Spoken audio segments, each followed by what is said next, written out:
함께 찬송 드리시겠습니다. 491장 저 높은 곳을 향하여.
다 같이 자리에서 일어나셔서 성령 강례 후 넷째 주일 예배를 드리겠습니다.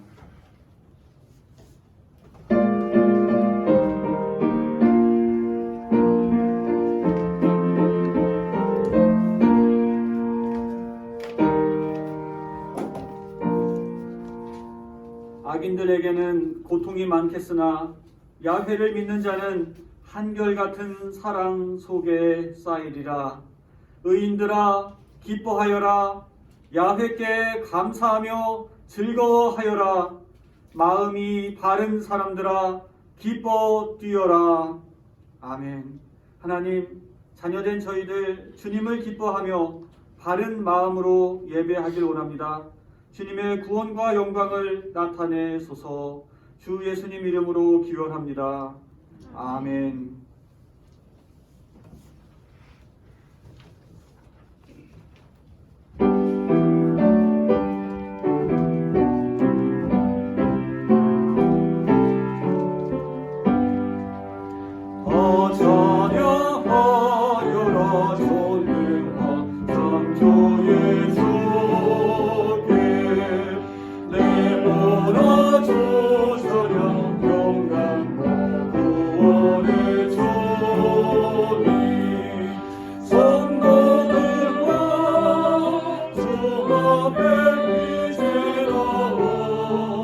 즐겁게 찬양하여라.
여호와는 나의 목자시니 내게 부족함이 없으리로다.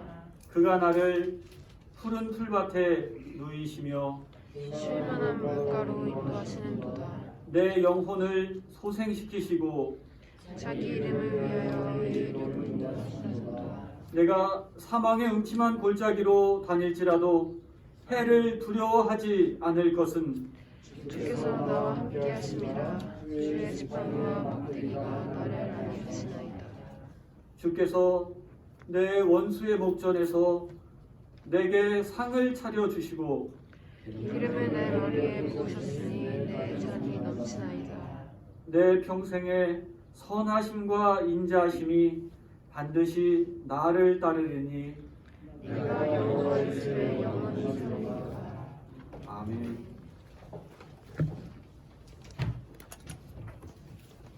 언제나 사랑의 손길로 우리를 돌보시는 자비하신 하나님을 찬양합니다. 코로나 시절을 겪으며 깊게 반성하는 것은 우리 인간이 잘못 살아왔다는 사실입니다. 모든 생명은 하나님의 섭리를 따라 저와 함께 살고 있건만 인간은 욕망을 앞세워 하나님의 선교 질서를 망가뜨리고 있었습니다. 주님, 인간만을 위한 이기적인 삶의 습성을 버리게 하시고 모든 생명과 상생할 수 있는 새로운 길을 찾게 도와주십시오. 주님, 곳곳에서 소돔과 고모라와 같은 일이 반복되어 벌어지는 우리 사회를 불쌍히 여겨주십시오. 피해자의 아픔 지키기보다 가해자의 일상을 더 중히 여기는 그릇된 행태를 버리게 해주십시오. 썩은 항로를 과감히 돌려내게 하시고 안타까운 희생들을 헛된 것으로 만들지 않게 해주십시오. 예수님의 이름으로 기도드립니다. 아멘. 만일 우리가 죄 없는 사람이라고 말한다면 우리는 자신을 속이는 것이고 진리를 저버리는 것입니다. 그러나 우리의 죄를 하나님께 고백하면 진실하시고 이로우신 하나님께서는 우리의 죄를 용서하시고 우리의 모든 불의를 깨끗이 씻어주실 것입니다. 아멘. 다 같이 우리의 죄를 고백합시다.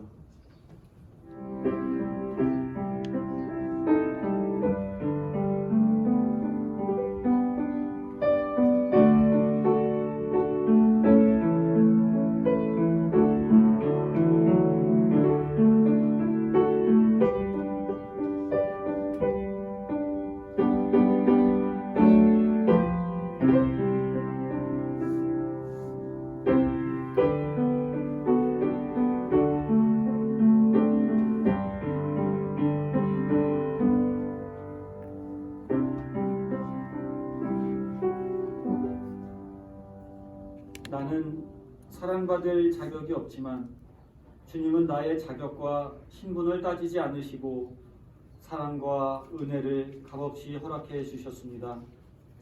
나는 복을 받을 만한 그릇이 아니지만 주님은 아까워하지 않으시고 나의 빈 그릇에 넘치도록 부어주셨습니다.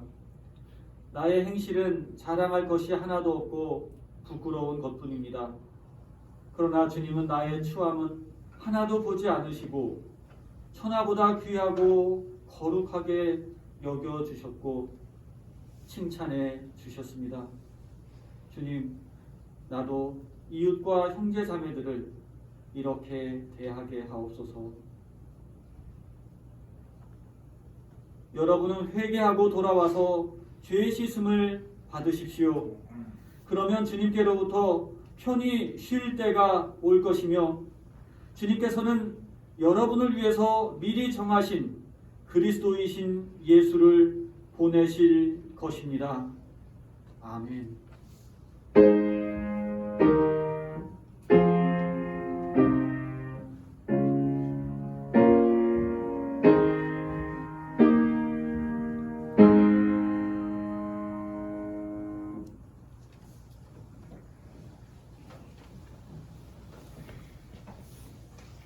오늘 우리에게 주시는 하나님의 말씀은 구약 성경 잠언 22장입니다. 제가 같은 성경으로 1069면 되겠습니다.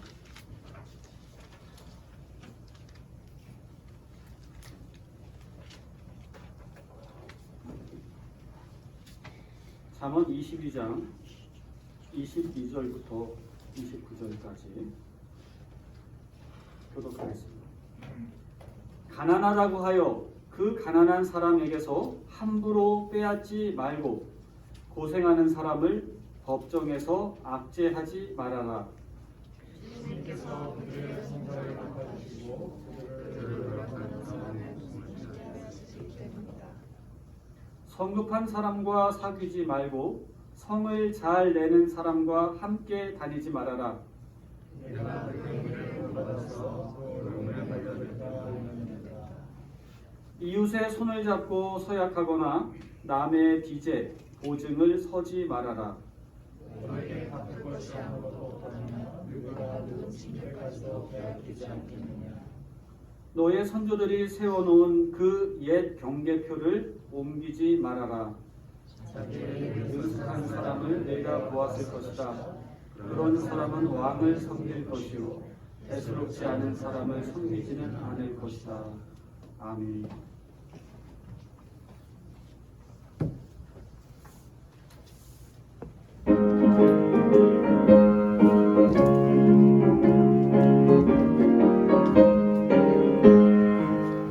내가 왜 기쁘게 술래게 길행함은 주의 팔이 나를 안독하니요.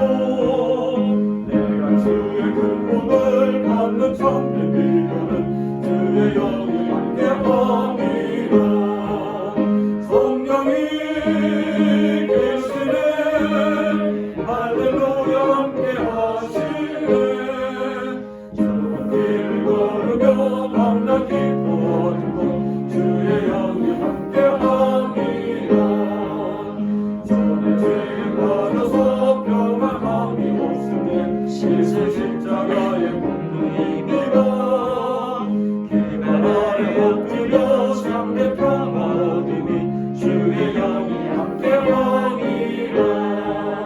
성령이 계시네 할렐루야 함께하시네.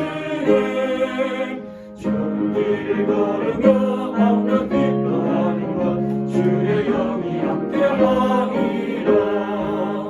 나와 동행하시고 모든 경계하시니 나는 숲의 새와 같이 기쁘다. 내가 깊은 밤으로 주의 뜻을 행하니 주의 영이 함께함이라.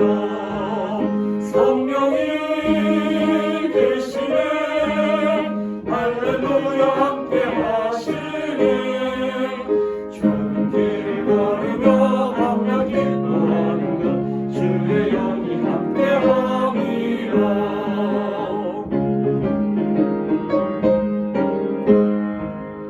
세상 모든 욕망과 나의 모든 정욕이 십자가의 힘이 못을 당했네. 모든 밤이 지나고 무거운 짐 벗으니 주의 영이 함께함이라. 성령이 계시네 할렐루야 함께하시네.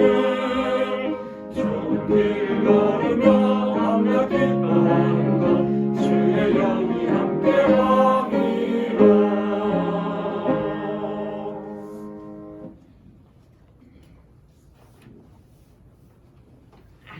교회 여러분 평안하셨습니까? 저는 어제에서 저희 할아버지 장례를 이렇게 마치고 왔습니다. 특별히 알리지 않은 것은 제 할아버지가 97세로 연세가 매우 많으셨습니다. 그리고 또 코로나가 있고 또 춘천이라는 먼 길이기 때문에 주말에 오가고 하는 것도 그래서 또 가족끼리 또 조촐히 이렇게 지내기로 했기 때문에 이렇게 조용히 했고 이제 교우들께 이제 인사를 드리고 또 예배 전에 저 높은 곳을 향해서 찬송을 부른 것은 이제 장례 예배 때 불렀던 찬송이기 때문에 교우들과 같은 의미에서 이렇게 찬송을 불렀습니다. 우리 큰 딸도 또 위험성이 있기 때문에 가지를 않았고 해서 교우 여러분들 저한테 혹시 섭섭하다고 하지 마시고 그렇게 이제 이해해 주시고 저희 할아버지 예수님 영접하고 평안한 마음으로 또 천국하시고, 그리고 제가 뵌 날 낮에 뵀는데 할아버지 머리에 손을 얹고 이렇게 기도를 해드렸어요. 근데 기도를 하는데 깜짝 놀랐어요. 제 손에 할아버지가 손을 딱 얹으신 거예요. 이렇게 딱 앉으신 거예요. 그래갖고 할아버지가 표현은 못하지만 다 그렇게 이제 듣고 계시고 동의하고 계셨고 받아들였고 믿음을 고백하시고 또 그날 밤 11시에 금요일 밤 11시에 평안한 모습으로 아주 편안한 모습으로 이렇게 주님의 부름을 받았습니다. 저는 할아버지를 뵙고 오면서 우리 할아버지가 저한테 평소에 하시던 말씀이 있어요. 보증 서지 마라. 그런 말씀하셨어요. 유언이 두 가지가 있는데 첫 번째는 제가 이 자리에서 말씀드리긴 어렵고 개인적인 할아버지의 개인적인 것이기 때문에 손자로서 너가 지켜줘라 하는 부분이 있었고, 두 번째는 너가 살아가면서 보증 서지 마라. 오늘날 보증이라는 것이 서울 보증기금이 있고 대출 있고 여러 가지가 있지만 또 다른 형태로의 변칙적인 그런 보증이 있잖아요. 다른 사람들의 것을 끌어다 쓰는. 어쨌든 보증 서지 말라는 말씀을 들으면서 제가 이것이 잠언 22장에 있는 말씀을 이번 주 개인의 삶과 또 말씀을 연결해서 이렇게 이 교훈을 찾아봤습니다. 그럼 잠언 22장에 보면 30가지 교훈이라고 나옵니다. 그래서 30가지 교훈이 이제 24장까지 쭉쭉쭉 나오는데 그 중에 이제 첫 번째, 두 번째, 세 번째에 세 번째가 보증 서지 말라 이런 교훈이 있고요. 또 우리가 그 사람들하고 이제 친구들끼리 어디 와라 그러면은 농담으로 하는 얘기 중에 이런 거 있잖아요.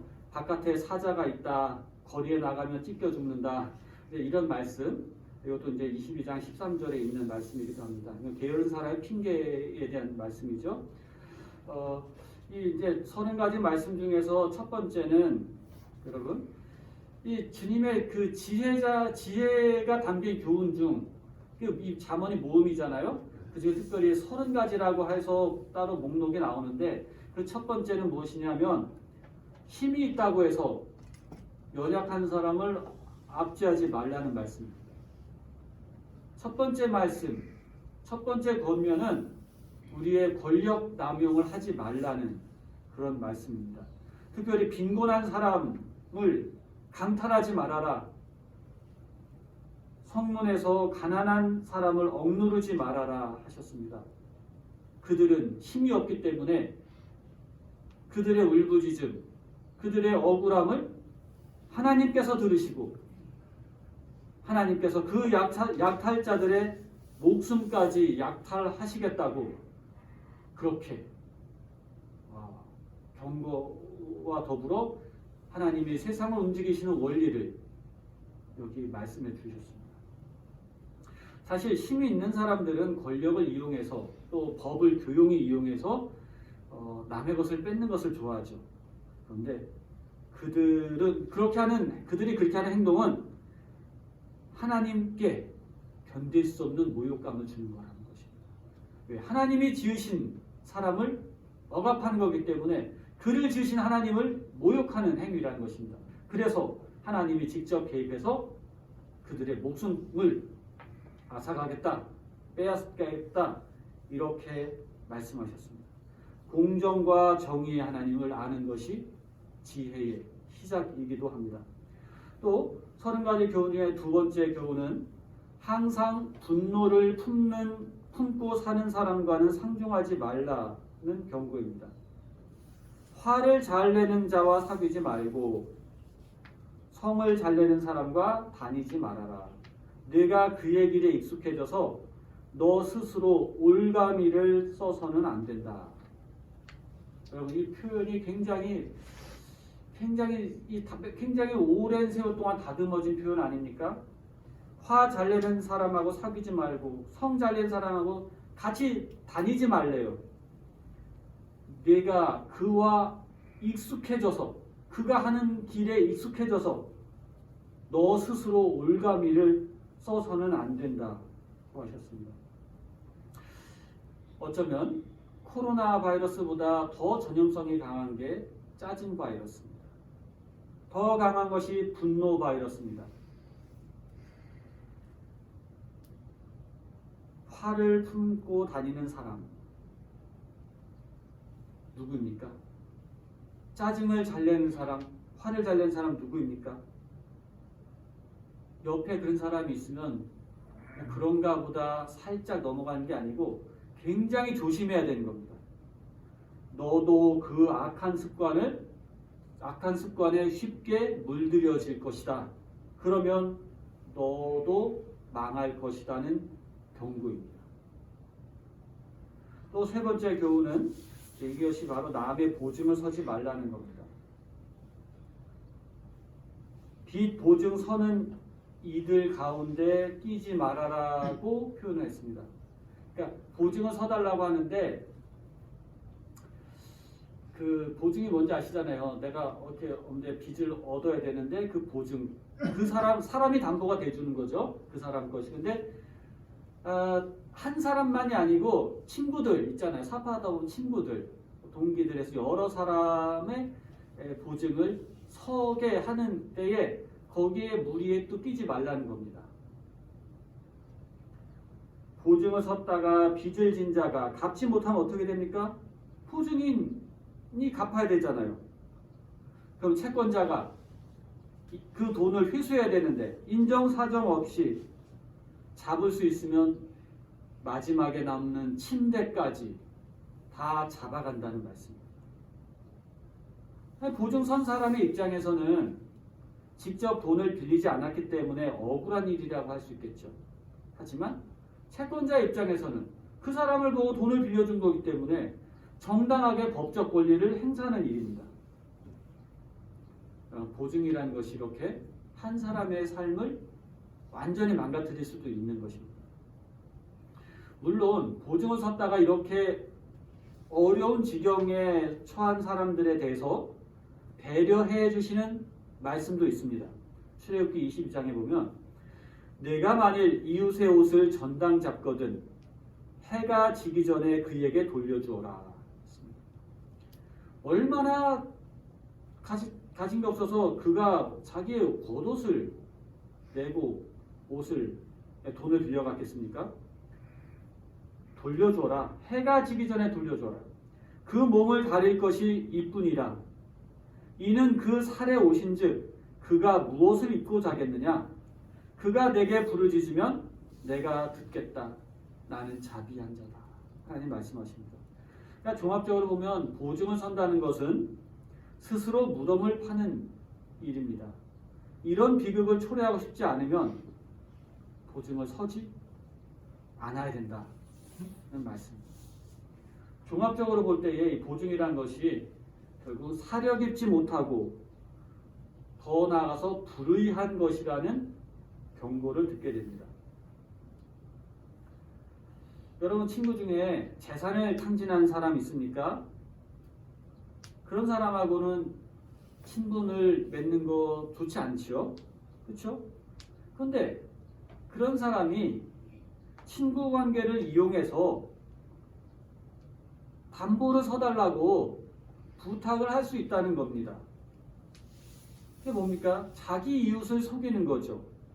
자신의 욕망을 채우려고 하고 또 자신의 그 어려운 긴박한 상황을 시간을 잠깐 더 끌어보는 거죠. 그래서 자기를 신용해주는 사람에게 결국은 피해를 입히기 위해서 그런 결과를 낳는 보증이 되는 겁니다. 그런 자들과는 처음부터 관계를 맺지 말고 그런 축에도 끼지 말아라 하십니다. 우리 자신도 그렇습니다. 우리 자신이 어려울 때에 내가 갚을 것이 없는데 다른 사람의 손을 잡는다는 것은 그 사람이 도움을 받는다는 거거든요. 남의 보증이 되면서 그렇게 금전관계를 서로 얽히면 나중에 돈도 잃고 사람도 잃고 하는 경우를 많이 봤잖아요. 어쨌든 그의 상황이 하나님의 섭리에 의해서 어떻게 됐든 간에 부채를 갚을 능력이 없게 되었다면 동정을 받을 만하죠. 정말 어려운 사람은 빚을 내서 살아갈 게 아니고 어려우면 정말 내 친구 어려우면 내가 가진 것을 주어서 도와야 되는 거죠. 그렇죠? 그렇게 동정을 받을 수는 있습니다. 그러나 나 갚을 것도 없고 내가 가진 거 아무것도 없기 때문에 내가 뭐 털어야 나올 것도 없다 이런 생각에서 다른 사람의 보증을 다른 사람에게 떠넘기면서 이렇게 보증을 서게 하는 행동은 이웃의 호주머니를 뒤지는 자다는 말씀입니다. 그래서 결국은 남의 사람, 친구의 칭찬까지도 빼앗기게 하는 겁니다. 정말로 가난해서 담보로 제공할 게 아무것도 없다고 판단되는 경우에는 지금 우리나라 법에도 있는 것처럼 파산 신청을 하게 되죠. 그렇게 해서 면제해 주잖아요. 그런 제도는 인정을 해줄 수 있습니다. 그런데 그렇게 되기까지 법을 엄격하게 적용하다 보면 가지고 있는 것마저 이웃의 것마저도 다 털리게 하는 그런 결과를 낳는다는 겁니다. 우리는 스스로 자신을 지켜야 됩니다. 스스로 자신의 재산을 지키고 가정을 파괴시키지 말아야 합니다. 이런 책임감을 갖고 있어야 됩니다. 사람은 누구든지 자신과 자신의 아내와 자녀들에게 공정하게 대해야 합니다. 그러나 자기가 가지고 있는 것 이상으로, 그 분수 이상으로 맞지 않는 생활을 하면서 자신의 사업을 부실하게 경영하거나 남의 부채를 짐으로써 재산을 잃고 가난하게 되는 것은 매우 불행한 일입니다. 내가 만약에 재산을 빼앗겼는데 그것이 양심에 비춰봤을 때 하등 꺼리낄 것이 없다면 그것은 즐겁게 받아들일 수 있는 겁니다. 그러나 그것이 내가 그때 잘못 생각했다, 경솔했다 이런 생각이 난다면 얼마나 그 마음이 괴롭겠습니까? 하나님은 하나님의 자녀가 무언가에 짓눌려 사는 것을 원하지 않으십니다.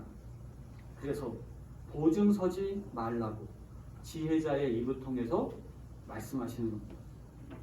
잠언서에는 지혜와 관련된 격언들이 많습니다. 지혜를 얻는 것은 은을 얻는 것보다 낫고 그 이익이 정금보다 낫다고 했습니다. 지혜는 진주보다 낫다고 했습니다. 지혜를 버리지 말라. 그가 너를 보호하리라. 그를 사랑하라. 그가 너를 지키리라 하셨습니다. 우리 함께 이 잠언 4장 5절 말씀인데 우리 함께 볼까요? 지혜를 버리지 마라. 그가 너를 보호하리라. 그를 사랑하라. 그가 너를 지키리라. 아멘. 모든 사람이 다 지혜로운 건 아닙니다. 어리석은 자도 있죠. 잠언에는 어리석은 자를 우리가 가진 성경은 어리석은 자로 표현했고 개역 성경에는 미련한 자로 표현했습니다. 혹은 악한 자라고 표현했습니다. 여러분 이것은 조금 안 좋은 의미입니다. 이런 사람은 구제불능이라는 의미가 있습니다. 지혜로운 사람이 있고 어리석은 사람이 있고 또 어수룩한 사람이 있습니다. 젊은이라고도 표현되는데 어수룩하다. 뭐냐면 이제 지혜롭기도 하고 어리석기도 하고 요 중간에서 이제 잘 교육을 하면 지혜롭게 될 수 있는 사람, 가만 놔두면 어리석게 될 수 있는 사람, 그런 사람은 어수룩한 사람에서 이 세 가지 분류를 이렇게 하는데요. 근데 이제 미련한 사람, 어리석은 자라는 표현은 악하다는 의미가 포함되어 있습니다. 이런 사람에 대한 묘사가 아주 탁월하게 유머와 해악으로 나오는데요. 제가 몇 절 뽑아서 말씀드리겠습니다. 미련한 자에게는 영예가 적당하지 아니하다. 마치 여름에 눈 오는 것과 같고 추수 때에 비 오는 것과 같다. 미련한 사람은 여러분 여름에 눈 오는 것 같이 생뚱맞고 추수 때에 비 오는 것처럼 아주 도움이 안 되고 참 어렵게 상황을 만든다는 겁니다. 말에게는 채찍이요 나귀에게는 재갈이요 미련한 자의 등에는 막대기니라 이런 말씀했습니다.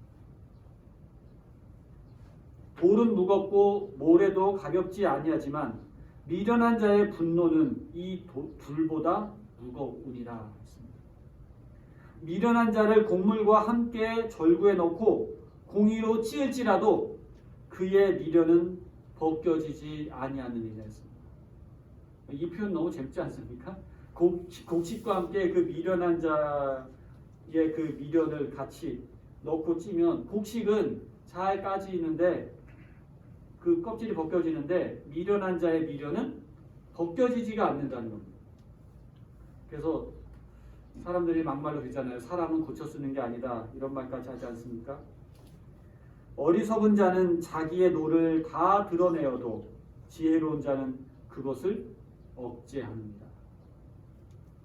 억제할 수 있는 지혜로운 자가 우리 모두가 됐으면 좋겠습니다. 여기서 미련함의 본질이 무엇인가? 지혜로움의 본질이 무엇인가를 생각하게 됩니다. 왜 지혜로워지고 왜 미련해집니까? 미련한 사람은 자기의 마음을 믿는 사람입니다. 지혜로운 사람은 자기의 마음을 믿지 않는 사람입니다. 마음이 어떤 것이기에 믿지 말라는 걸까요? 사람의 마음은 부패했고 악하기 때문입니다. 성경은 이런 마음에 대해서 말씀합니다. 사람의 마음이 계획하는 바가 어려서부터 악하다고 했습니다. 만물보다 거짓되고 심히 부패한 것은 사람의 마음이다. 누가 이 마음을 헤아려 알겠느냐? 이렇게 말씀합니다. 정말로 사람의 마음은 참 그 마음이 어디 있는지 보이진 않지만 정말로 그 알 수가 없이 간사하죠. 여러분 이런 말씀에 얼만큼 동의하십니까? 혹은 이러한 문제를 내 마음의 문제를 풀기 위해서 얼마나 고민하셨습니까? 그래서 여러분 구주가 필요하다고 느끼신 적이 있으십니까? 인류의 구세주가 아니라 나 자신을 이러한 마음을 가진 나 자신을 구원할 어떤 존재를 갈망한 적이 있으십니까? 어떤 분의 간증입니다. 어려서부터 평생 예수님을 믿었다고 했습니다. 믿는 집안에서 태어나서 보고 듣고 배운 게 예수님이고 교회 가서 찬송 부르면 감동 은혜도 받고 또 예수님의 선하심과 아름다움도 느낄 수 있었고 또 어려운 사람들을 위해서 봉사하면서 고통받는 사람들 속에서 성육신하신 예수님도 만날 수가 있었습니다. 학생 때 학생운동하면서 붙잡혀가는 동료들이나 추운 감방 안에서 고생하고 있는 동료들의 외로움 속에 살아계신 예수님도 만났다고 했습니다. 그러나 나를 죄에서 내 마음을 붙들고 있는 그 어떤 권세에서 구원해 주실 분으로는 예수님을 만나지 못했던 것입니다. 그 까닭은 예수님이 나를 구원해 주실 수가 없어서가 아니라 내가 나를 구원해 주실 분을 간절히 필요로 하지 않았기 때문입니다. 어떻게 보면 그만큼 나는 다른 사람들보다 잘났고 또 그렇게 생각하는 것은 내가 그만큼 교만했기 때문이고 그리고 나 나름대로 잘 살 수 있는 자신도 있었기 때문이라는 것이었습니다. 그런데 점점점 지나면서 자신의 마음의 부패함과 거짓됨 그 실상을 이론이 아니라 살면서 느끼면서 경험하면서 실제로 깨달으면서 이거 굉장히 큰일이구나 라는 깨달았다는 겁니다. 내 마음의 어둠과 죄를 내가 뭐 이렇게 저렇게 해서 약간씩은 없앨 수 있지만 그 뿌리는 뽑을 수 없다는 자각을 느꼈다는 겁니다. 그리고 그 죄의 뿌리는 얼마큼 깊냐면 집단 무의식 속에서 전 인류와 연결되어 있다는 그런 깨달음까지 얻은 겁니다. 이 나의 죄 문제가 전 인류의 죄 문제와 솔리데리티 되어 있다, 연합되어 있다는 것을 깨닫는 겁니다. 이 문제를 어떻게 해결할까요? 이때 다가온 말씀이 바로 사도 바울의 그 고백이었습니다. 로마서 7장 24절, 오호라 나는 곤고한 사람이로다. 이 사망의 몸에서 누가 나를 건져내랴. 바로 이 고백이었던 겁니다. 그러면서 깨닫게 됩니다. 어둠을 없애려면 어둠과 씨름하고 어둠과 싸우는 것이 아니라는 아주 단순한 걸 깨달은 겁니다. 어둠을 없애는 것은 어둠 속에서 발버둥 치려고 해서 없어지는 게 아니라 빛이 켜지는 겁니다. 빛이 켜지면 어둠은 자연적으로 없어지는 거죠. 나는 세상의 빛이다. 나를 따르는 자는 어둠에 다니지 아니하고 생명의 빛을 얻으리라 하신 예수님의 말씀을 발견하는 겁니다.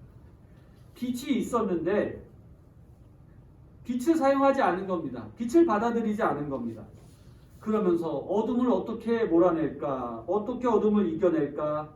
이렇게 발버둥 쳤으니 이렇게 어리석은 경우가 어디 있겠습니까?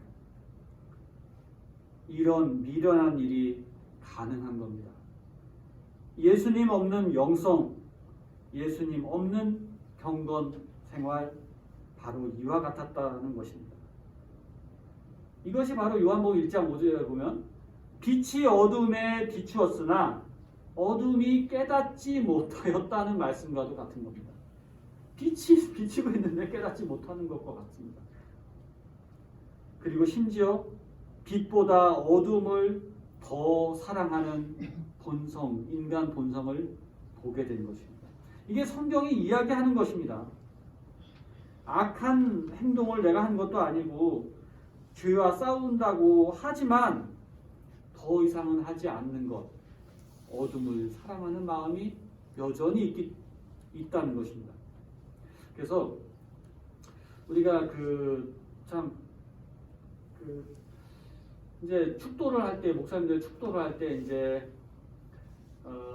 기도문에 보면 이제 축도할 때 뭐 어떻게 다짐하고 결단하고 나아가는 성도들에게 은혜가 있길 바랍니다. 이렇게 하는데 어떤 점에서는 이 결단이라는 것이 우리의 결단하면 되는 게 아니잖아요. 결단이 쉽게 되는 게 아니잖아요. 그런 연약함이 있는 겁니다.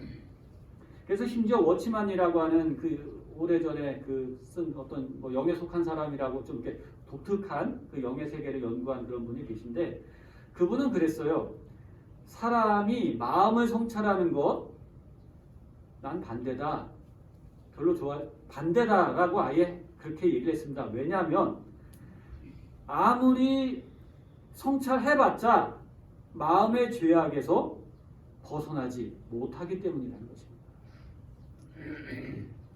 인간은 스스로 구원할 수 있는 존재가 아니라는 것입니다. 중요한 것은 마음의 레벨을 뛰어넘어 마음과 다른 차원을 붙잡는 겁니다. 마음을 지배하는 것 뭡니까? 그게 바로 영입니다. 가장 지혜로우신 예수님, 그분을 모시는 겁니다. 예수님을 붙잡을 때 우리는 마음을 이길 수 있습니다. 예수님을 믿을 때 우리 마음에 불이 켜집니다. 빛이 비칩니다. 그래서 요한복음 1장에 보면 태초에 말씀에 계셨고 이 말씀으로 세상이 창조됐고 이 말씀은 빛으로 우리에게 오셨다고 이렇게 얘기하는 겁니다. 그 빛, 찬란한 빛 안에는 하나님의 은혜와 진리가 충만했다는 것입니다. 그것이 우리 인간 세계에 내게 받아들여지도록 성육신돼서 오셨다는 것을 그렇게 눈으로 이해하게 되는 겁니다. 우리 마음에 예수님을 모실 때 빛이 비치고 불이 켜지고 어둠이 사라지고 우리는 영의 세계와 영의 세계의 지배받게 됩니다. 그게 구원이고 생명입니다. 여러분, 예수님을 바라보십시다. 이 예수님을 붙잡으십시다. 우리 예수님을 영접하십시다. 예수님과 함께 마음의 차원에서 영의 차원으로, 생각과 이념과 결단의 차원에서 영의 지배를, 영의 다스림을 받는 차원으로 우리가 나아가야 되지 않겠습니까? 우리 예수님 정말 좋은 분입니다. 예수님을 붙잡아야 이러한 삶을 살 수 있는 겁니다. 예수님이야말로 우리를 구원하실 수 있는 분입니다. 여러분, 미련한 사람 어떤 사람입니까? 자기의 마음을 믿는 사람입니다. 그러나 지혜로운 사람 어떤 사람입니까? 영에 속한 사람입니다. 마음이 물거품처럼 이제 그런 게 사라지고, 안개처럼 사라지고, 투명해지고 맑아지고 깨끗해진 사람, 결국은 예수님 꼭 붙들고 날마다 빛이신 예수님을 영접하면서 자신의 어두움과 어리석음을 이겨내는 사람인 것입니다. 이런 사람이 천국을 살아가는 지혜로운 사람인 것입니다. 하나님 아버지, 지혜로운 자가 되고 싶습니다. 그리스도의 영에 이끌려 사는 인생을 살고 싶습니다. 사랑의 영, 헌신의 영으로 내게 오시옵소서. 겸손과 지혜의 영으로 우리에게 부어 주시옵소서. 우리 주 예수님의 이름으로 기도드립니다. 아멘.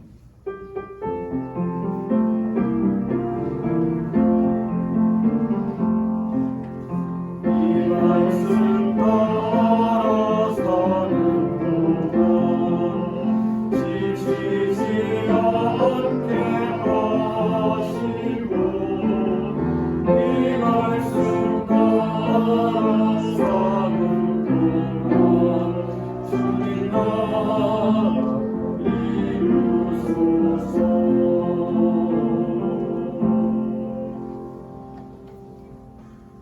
전능하사 천지를 만드신 하나님 아버지를 내가 믿사오며 그 외아들 우리 주 예수 그리스도를 믿사오니 이는 성령으로 잉태하사 동정녀 마리아에게 나시고 본디오 빌라도에게 고난을 받으사 십자가에 못 박혀 죽으시고 장사한지 사흘 만에 죽은 자 가운데서 다시 살아나시며 하늘에 오르사 전능하신 하나님 우편에 앉아 계시다가 저리로서 산 자와 죽은 자를 심판하러 오십니다. 성령을 믿사오며 거룩한 공회와 성도가 서로 교통한 것과 죄를 사해 주신 것과 몸이 다시 사는 것과 영원히 사는 것을 믿사옵나이다. 아멘.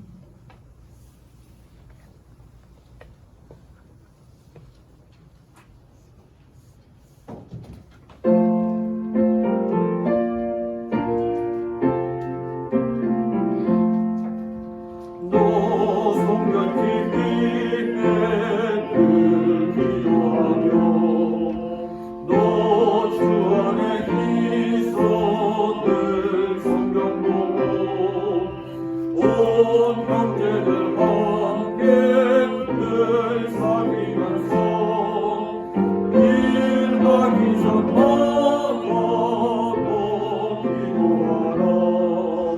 너 성경 깊이 내 머리 숙여 적은 미리 계신 내 주께 빌어 저 사귀어 살며 저 닮으리니 널 보는 이마다 주 생각하니 너 성별 깊이 주 따라가고 일 가급하여도 당먹지 말고 참 즐거운 때나 또 슬플 때나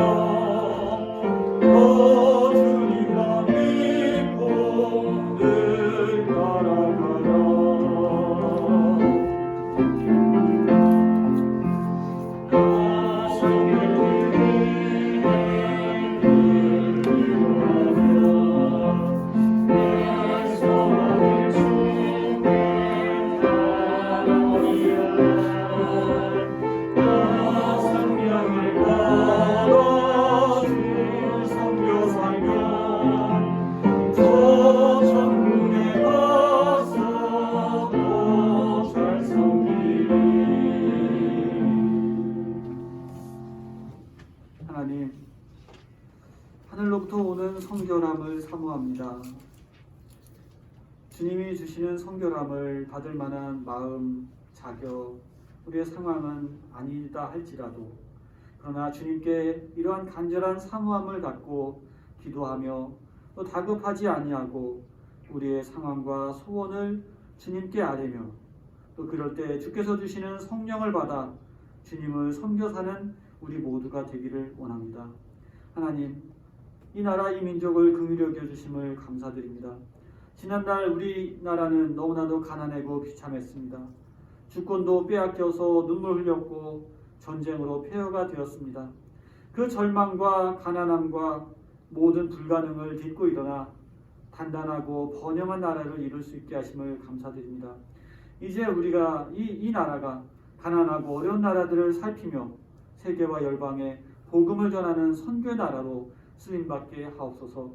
우리 교회들이 그렇게 주님의 일에 동참하며 세계 열방에 주님의 복음과 하나님의 정의와 공정함을 전할 수 있는 귀한 사자 역할을 감당할 수 있도록 인도해 주시고, 주님, 우리 교들의 삶이 또 교들에게 주신 재능과 물질과 또 모든 것이 이렇게 어디를 가든지 어려운 곳에서 큰 빛을 발할 수 있도록 쓰임받을 수 있도록 하나님께서 함께 해주시기를 간절히 기도드립니다. 하나님, 늘 기도드립니다. 앞으로 우리 삶에 어떤 시련과 도전이 있을지라도 주님 동행해 주심을 믿습니다. 무릎 꿇고 기도하는 신앙인이 되게 하시고 장차 이 분단된 나라가 다시 하나 되어 번영하는 날, 하나님을 예배하며 찬양하는 소리가 울려 퍼지는 날이 곧 오기를 간절히 기도드립니다. 더위 가운데서도 우리 어르신들, 우리 교우들, 또 코로나로 어려운 가운데서도 우리 교우들의 삶을 지켜주시고 또 많은 유혹과 또 혼란스러움이 있는 가운데서도 늘 주님의 빛을 따라 살아가는 바른 삶을 살아가는 우리 교우들 되도록 축복해 주시옵소서. 살아 역사하셔서 언제나 우리와 함께 하시는 예수님의 이름으로 기도드립니다. 아멘.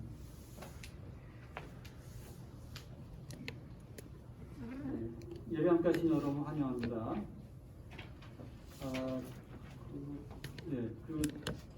코로나 잔여 백신을 신청하기 참 어렵더라고요. 신청을 해도 알림이 오면 0.1초 만에 그게 다 나가더라고요. 그래서 어떻게 그걸 받을 수 있는지 좀 더 조심하면서 때가 되면 이제 접종을 하게 되겠죠. 어쨌든 접종을 하신 분들이 우리 교회에도 그래도 한 절반 이상은 되시는 것 같습니다. 그러니까 좀 더 안심도 되고 그런 부분도 있습니다. 코로나 정부 방역 수칙을 준수하면서 늘 불편하지만 이 부분에 늘 협조해 주심을 감사드립니다. 예배 영상을 촬영해서 주일 오후마다 올리고 있습니다. 예배 함께 묵할 시에 영상을 활용해 주시기를 바랍니다. 다 같이 자리에서 일어나셔서 인사 나누겠습니다. 존경합니다. 축복합니다. 사랑합니다. 축복합니다. 존경합니다. 교회 여러분, 메마르고 지친 영혼에게 다가가 주님의 숲이 되어 주십시오. 주님께서 허물이 많은 우리를 받아주셨듯이 우리 또한 다른 많은 이를 받아줌이 마땅한 일입니다. 아멘. 믿음과 신앙의 이름으로 많은 일을 주시고 차별하여 신실한 모습을 감사합니다. 주님의 풍성한 은혜의 세계는 우리의 생각보다 훨씬 크고 넓은 것을 잊지 않겠습니다. 우리와 다른 많은 일을 구해야 수 있습니다.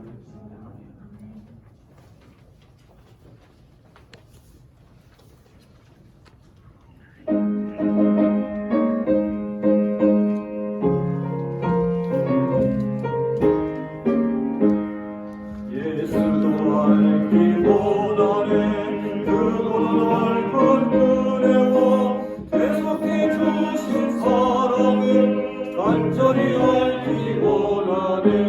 내 평생에